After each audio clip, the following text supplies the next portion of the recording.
What's up, everybody? My name is OMG, WTF, LOL, FTW, BRB. Welcome back to more WWE vs. TEW, the weekly series where we take the events and shows that the WWE books, run them in the game to see just how well the WWE does against Total Extreme Wrestling, or if TEW will be the company that brings the WWE down to its knees. Today we are booking... Oh boy. Oh, it's one of those times where I don't remember the date. I had it in my head. Hold on, let me pull up the calendar.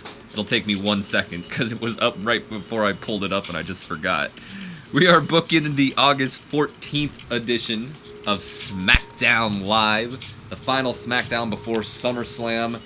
And I won't lie to you guys, I'm probably going to be a little quick through the segments in this video because I'm kind of working against time here. I gotta get this video done and recorded so I can go ahead and watch 205 Live and get that recorded. So I don't think I'm gonna actually be able to hit my mark and get these uploaded today on today on Sunday. It's probably gonna be around tomorrow, Monday, when I get off of work, and then we'll move on. So I wasn't exactly able to hit the mark, but we're not too far off. So let us just go right in, jump in on this show, see how well we do.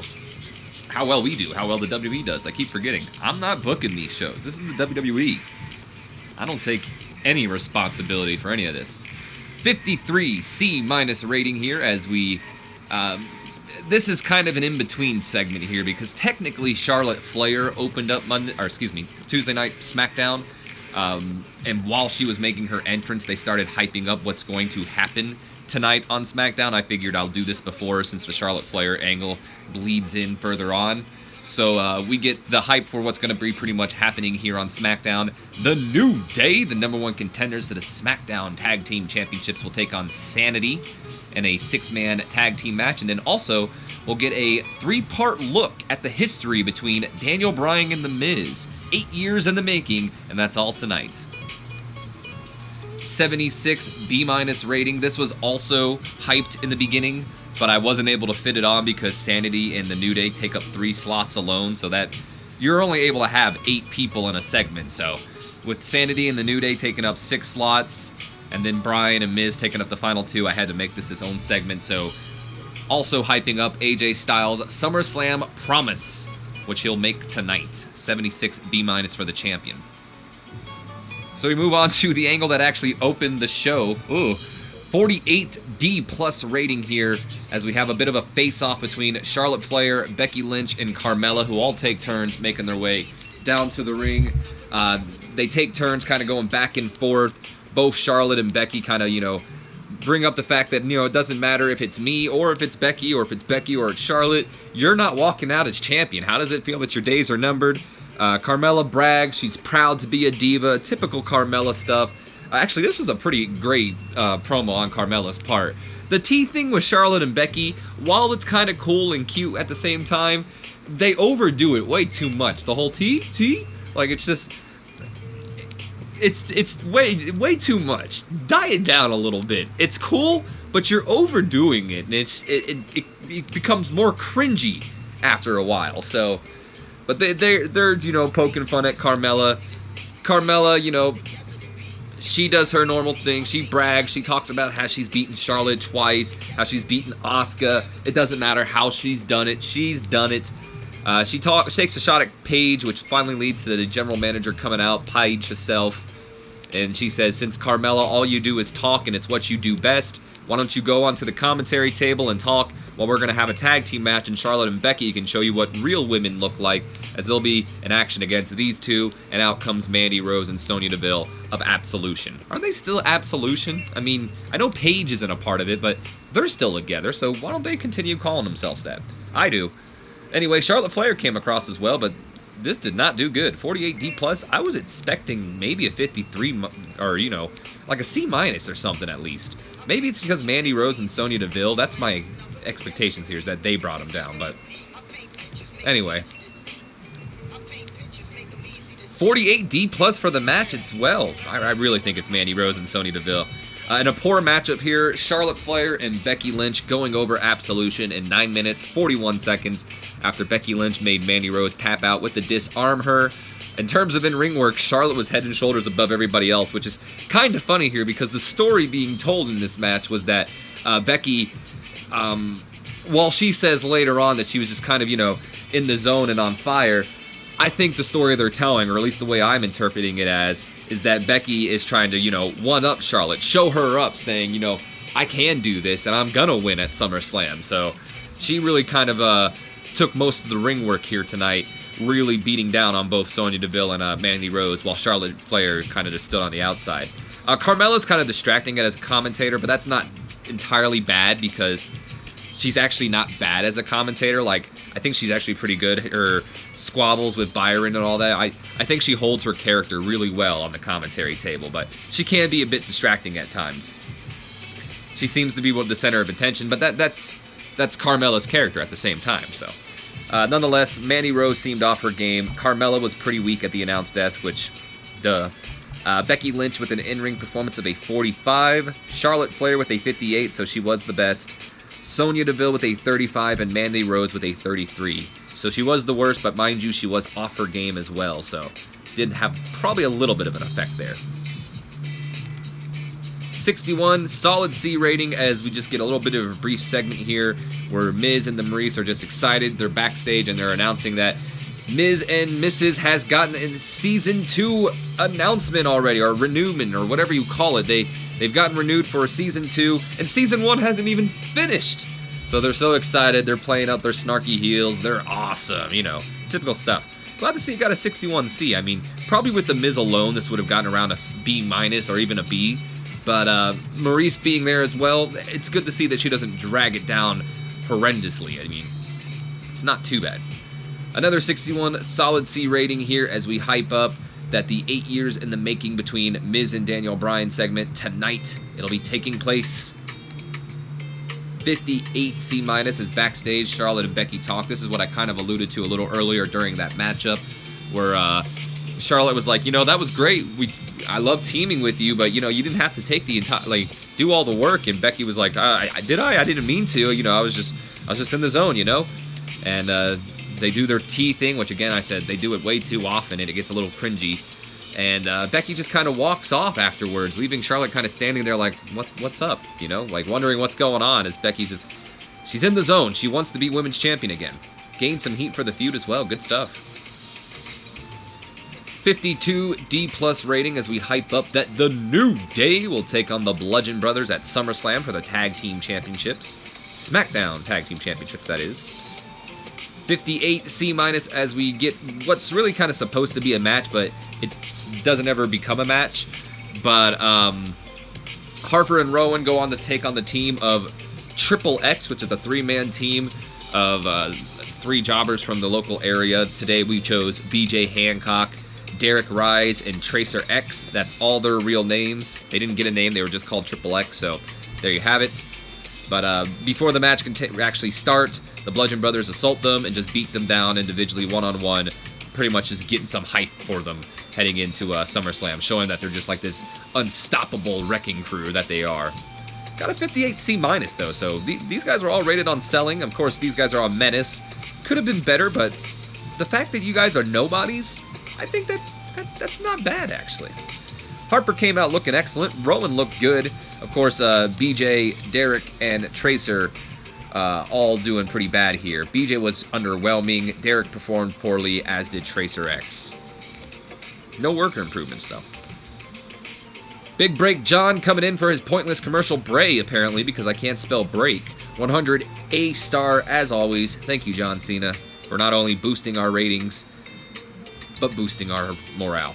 I don't know where I was going with that. 68 C+ rating as we get our first, part 1, I should say, of the 8 years in the making segment between Miz and Daniel Bryan, the NXT years. I'm just going to go out and say this right now. These 8 years in the making segments were great. It makes me kind of wish that WWE would do like a rivalries segment or whatever. They did it with like Brett and Sean. In fact, they got the DVD. I think I'm looking at it right now, or I'm looking at its general direction. No, I see it right there. Sean versus Brett. They did a DVD with Sean versus Brett. showing off like their rivalry throughout the years. They have an interesting series on WWE Network where you can look back at a lot of people's rivalries, a lot of the more historic ones like Roddy Piper and a Hogan, or I don't know. I can't think of any at the top of my head. The Hardys and Edge and Christian. There's a bunch on there. But I think they definitely can do one with Miz and Daniel Bryan. I think there's a lot to gain here. And I really feel like at SummerSlam, their match needs to end with some sort of tainted finish or something. With Miz getting the one-up on Bryan. I mean, this is a match meant for WrestleMania with the title on the line. I'm sorry, but if I was the booker here, I would have had Miz facing AJ Styles at SummerSlam. And had, you know, Miz win the title tonight at or not tonight, but at SummerSlam. SummerSlam is tonight, so that's why I'm set tonight. But I would have had Miz win the title.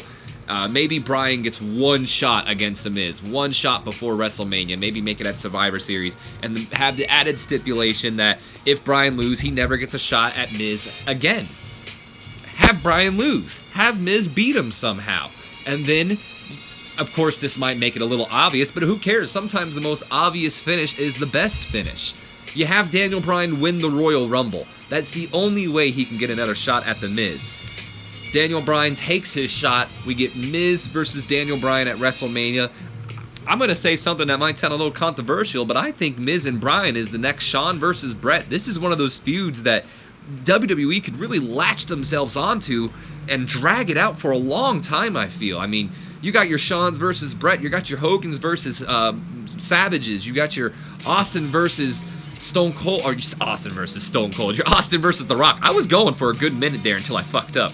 But I really think that this is one of those feuds that WWE can latch themselves onto and drag out for a long period of time and have it main event maybe multiple WrestleManias throughout history, you know? Like, these two just have a chemistry that just clashes with each other, and they're great.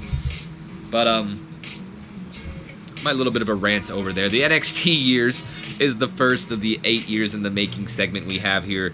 Great stuff showing off the NXT time between The Miz and Daniel Bryan before NXT was known as the phenomenon it was now, and it was more of a game show where rookies had mentors, and despite Daniel Bryan being 10 years in the making on the independent scene, wrestling in the Japans, like there's more than one, wrestling in Japan, you know, he was forced to have The Miz be his mentor. Miz looked at it as, you know, Daniel Bryan was a rookie. Also, I apologize if you hear any vacuum cleaners in the background. Apparently, my little brother's vacuuming right now, so my bad. But Miz talks about how, you know, he was a pro. He's former United States champion, former tag team champion. He accomplished pretty much everything there was to be in the WWE. And Daniel Bryan had a lot to learn from him. And how Daniel Bryan lost everything. It's great stuff. If they've uploaded these on YouTube, I highly recommend checking out all the 3 parts. I'm not going to go into full details of what they went over, but it's great stuff. Gained some heat for the feud as well. Come on, we pressed the button. Don't lie to me. There we go. 56 C- rating for the 6-man tag team match. The New Day. Big E, Xavier Woods, and Kofi Kingston going over Sanity. Eric Young, Killian Dane, and Alexander Wolf. Killian Dane wearing some new ring gear, and I've got to say, I don't like it. I don't like it one bit. Maybe he's doing it because he wants to hide up his hairy chest. Maybe Vince McMahon or someone in the back was like, hey, you know, you're kind of a bigger dude. Maybe you should cover yourself up. But I really liked his older ring gear. I liked the fact that, you know, he was kind of like this caveman or just big brutish monster who really didn't care about his appearance. He went out there to fight. He wore, you know, underwear singlet or whatever you want to call them. It's not a singlet. It's just called trunks or whatever. I don't know. And he's just, you know, let it all out. Now it just looks weird. I don't know. It's weird to me. It looks like it doesn't even fit in with the Sanity gimmick. I think something needs to be done with the gear, but maybe I'll get used to it after a while. We have a decent matchup here. The New Day going over Sanity in 11 minutes, 57 seconds after Big E defeats Killian Dane, of all people here. Gets the big guy. Hits him with the big ending. I believe it was actually their finish, which is like, what is it called? The Midnight Hour, I think? I don't know, but they hit the finish pretty much. Xavier Woods, while Big E is holding Killian Dane up, Xavier Woods hops off the top turnbuckle and just kind of plants Killian Dane down with Big E, something like that. So that's what they hit him with. Kofi Kingston with an in-ring performance of a 62, the best of the match.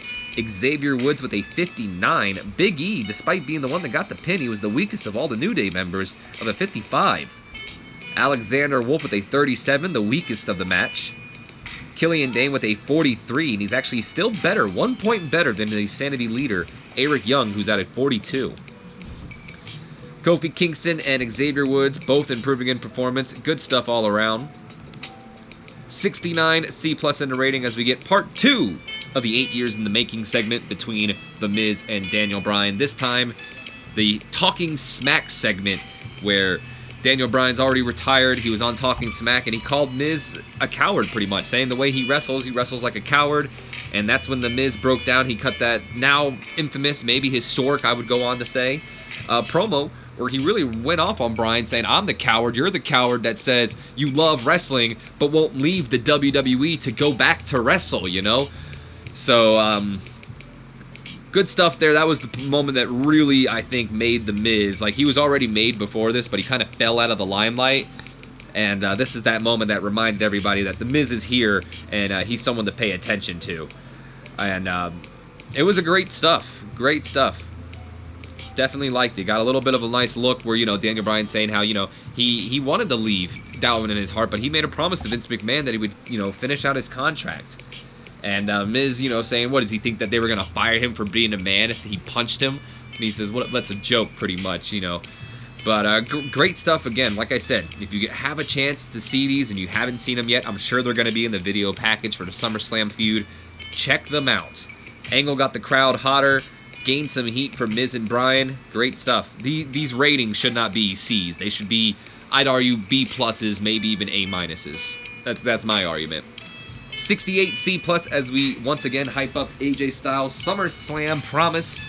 Also, Jeff Hardy stares at the camera and kind of snarls at us as he'll return to in-ring action tonight. Was this that segment? Maybe it's a little later. I think I typed that in, but who cares? 69 C+ as Paige goes on to Samoa Joe's locker room, knocks on it. Samoa Joe coming out looking fine. That sounded gay. I mean, he looked fresh, like he came out dressed all nice. Not that there's anything wrong. Woo! I'm just not that guy. But Samoa Joe, he came out looking fresh. I've never seen Samoa Joe in a suit, so I didn't expect him to come out looking like that. Like, I thought he'd look pretty awkward in a suit, but he came out and I was like, oh, there you go, Samoa Joe. Work it, man. You got it going for you. I'm not helping myself in this matter at all. Nonetheless, Paige goes on to pretty much confront Joe, saying, you know, AJ's going to go out there and talk about SummerSlam tonight. You also were awarded that opportunity, but you chose not to take it. Joe makes a little bit of a funny line saying, you know, I'm shy. And Paige just wants to ensure that, you know, Joe's not going to do anything tonight. Joe says that, you know, Paige, you didn't select me to be AJ's opponent because, you know, I do what you tell me to do. You selected me because of my killer instinct. You selected me because of my unpredictability. And I'll make you one promise tonight, Paige. Samoa Joe is going to do whatever he damn well pleases. And he goes back into his locker room. He tries to slam the door, but I think it's one of those doors that just kind of closes slowly automatically. So even though he tried slamming it, it was very awkward as you just see it slowly close. But great stuff from Samoa Joe. Great stuff. Not only did he look good, guys, he performed good. And I mean that in a totally straight way. 38 D- rating here as we get a recap of the Rusev Day drama. Recapping the events where pretty much Aiden English has cost both Rusev and Lana losses to Andrade Cien Almas and Selena Vega. I did go ahead and add Andrade Cien Almas and Selena Vega to this feud. I probably should have done this a little while back. I'm just now doing it, especially since they're getting their match at SummerSlam in the pre-show, so that's kind of my bad, but I don't know what to do with Rusev Day. A part of me says I should turn them face because they kind of are acting like faces now. At least Aiden is, but I'm still not entirely sold on it. Like, I get the feeling one of them's going to turn on the other and be definite heels, and that will be the face turn. But I just don't want it to get to the point where it's like their turns are getting stale because it's going on for too long, and I feel like that'll be on me. So I don't know. You guys let me know what you think I should do. But the problem is if I turn them and one of them does surprise heel turn, then it's going to go over horribly because they just turned face. I don't know. I'll probably just keep it still. 47 solid D rating as Aiden English is in the middle of the ring and he sings a song as he's going to fight for Rusev Day. Meanwhile, in the backstage area, Rusev and Lana looking on, watching Aiden sing his soul out to them.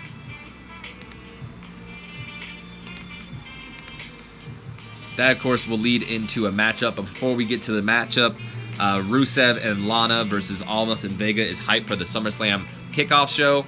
But coming up next, it'll be Aiden English taking on Andrade Cien Almas as he's going to make Andrade pay for what he's done to Rusev Day. Come on, I was like, I know we pressed the thing.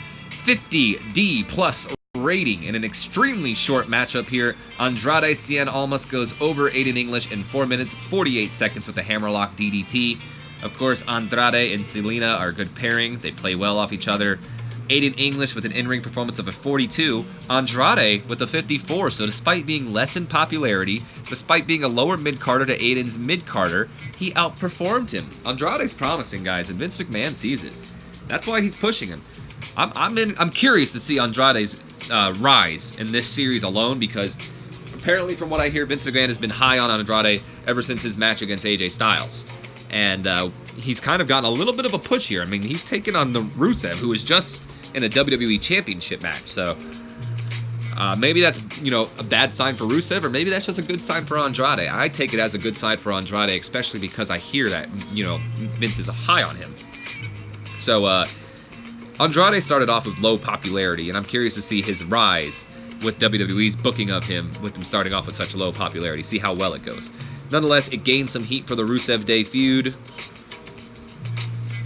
And then afterwards, a 55 C- rating here as Selena Vega and Andrade Cien Almas pretty much say that they will end Lana Day and Rusev Day, and Rusev and Lana come out and they, they say they're not going to do it. Pretty much a back and forth between the four here, saying one's going to win and the other saying, no, you're not. So there you have that. Did it not gain heat for the feud? How? It's like, okay, whatever. Who cares? 67 C+ rating as Paige apparently called AJ Styles into her office, and the way I worded it here made it seem like it's a little bit of a scandalous angle, like they're trying to see each other behind AJ's wife, but Paige confides in AJ saying, I talked to Joe. I can't promise he won't do anything. He's Joe, but you're the champion. People look up to you. I need to rely on you. AJ's like, all right, yeah, I'll do it, but I also made a promise to my wife, and I plan to keep that. So we're not really sure what AJ's gonna do. 67 C+ there. This is the part where Hardy stares at the camera and snarls at it. So this was the weird thing with Jeff Hardy here. 65 solid C. He stares at the camera, snarls at it. Plus the 8 years in the making. Final part 3 of the Daniel Bryan-Miz feud is next. 66 C+ for part 3 of 8 years in the making, Miz versus Daniel Bryan. This is the homecoming.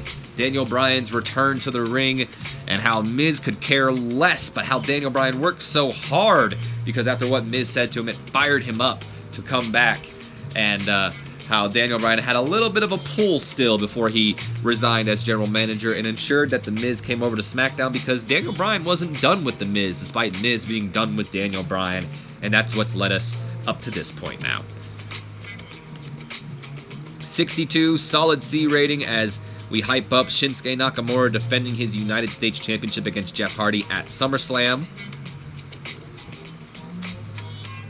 I was going to say, did I not press the button? And then 60 solid C rating here as we have a decent matchup here. Jeff Hardy going over Shelton Benjamin in 5 minutes, 47 seconds with the twist of fate. Actually, I think that's accurate. I don't think he hit the swanton. Shelton Benjamin really off his game here tonight, unfortunately. Had an in-ring performance of a 42. It shows. Jeff Hardy with an in-ring performance of a 63. So Shelton Benjamin probably off his game because he doesn't get booked. Poor guy. Like, we never see Shelton Benjamin, and when we do see him, he's just used as a jobber. So Shelton really could be a guy in the United States title picture, but right now I don't think WWE knows what they want to do with him. So that's the unfortunate thing. Nonetheless, Jeff Hardy gets some momentum heading into his U.S. title match. Afterwards, though, a 75 B- rating here as Shinsuke Nakamura's music hits, and out comes the United States champion. Shelton Benjamin provides a bit of a distraction here. But so leading to Nakamura coming in and attacking Jeff Hardy. But Hardy's able to turn it around, hitting a twist of fate on Nakamura and then setting him up for the Swanton Bomb, which is probably why he didn't use the Swanton Bomb in the Shelton Benjamin match, now that I think about it. Probably not wanting to do it twice, since apparently he's got some back issues right now. But he hits the Swanton on Shinsuke, and this is probably one of the more cleanest ones he does, because he cleared Shinsuke. Shinsuke didn't have to eat the whole damn thing. And then Jeff Hardy stands tall while Randy Orton kind of lurks in the background behind the curtains, you know, kind of looking a little creepy there, but I think that was his goal. Jeff Hardy's getting better at his gimmick, so that's good. Gained some heat for the United States Championship feud / the Orton-Hardy feud. Very strange feud going on here. 57 C-. Kevin Owens should not have been on screen here. That's my bad, but 57 C- as we get the first of 2 SummerSlam hype segments, hyping up the Universal Championship match, excuse me. Brock Lesnar versus Roman Reigns, the SmackDown Women's Championship match, Carmella defending against Charlotte Flair and Becky Lynch, and then Braun Strowman defending the Money in the Bank briefcase against Kevin Owens. Solid 60C rating here is part 2 of the SummerSlam hype segments, featuring Daniel Bryan taking on The Miz, Seth Rollins and challenging Dolph Ziggler for the Intercontinental Championship. Almost butchered that. And then Alexa Bliss defending her Raw Women's Championship against Ronda Rousey, and AJ Styles defending the WWE Championship against Samoa Joe. First time on WWE TV. 75 B-. I believe this is the final segment of the night. The Jeff Hardy-Shelton Benjamin match was the main event. My apologies for not saying main event time like I always do. 75 B- for the final segment of the night, as AJ Styles comes out and he makes the promise to his family. You know, he made a promise to his wife because his wife said bye-bye. I had to do it the way AJ did it, saying, like, you're above Samoa Joe pretty much. Don't sink to his levels. You do this your way, and we support you, and we always will. That's when Samoa Joe comes out. He doesn't come to the ring. He stands at the entryway, and he reveals that he got a letter. And he reads off the letter, which pretty much just badmouths AJ, saying that, yes, he is indeed a bad father and all this, and how they used to be a big fan of AJ, but they're not after, you know, Samoa Joe revealing what they said. And then apparently he said, or the letter ends with how they've already lost him, signed Wendy Styles. And that's how the show ends. Like, the show ends with AJ sitting there like, what? That could it be for my wife? Could it be? And I'm just like, really? That's it? Like, AJ doesn't dispute it? Like, that's not from my wife or anything, you know? Like, he just is shocked. Like, I was a bit shocked that was the end. I was like, that's how we ended it? Like, really? Really? Not AJ getting mad and going after Samoa Joe and them having to pull each other apart or anything. Like, you know, AJ Styles, you know, showing that Joe is in his head and that Joe's kind of got the advantage going in. No, just a cheesy little letter with AJ sitting there like, no way, that couldn't be from my wife. Dumb. Stupid. Although it gained heat for the feud and it got the crowd hotter and all that, but stupid. I sound like Ryback now, but stupid! 81 solid B for SmackDown, increasing our popularity in 27 regions. But what a weird way to end off the show. What a weird looking guy. The Great Power Udi. Interesting. Nonetheless, though, we are on the 205 live screen, so I am going to go ahead and end off the video. I hope you guys have enjoyed. If you have, do me a favor. Leave me a comment, like, subscribe if you haven't already. And as always, my name has been OMG, WTF, LOLFT, WBRB. And I will see you guys in the next video for 205 Live. But until then, have yourselves a wonderful day.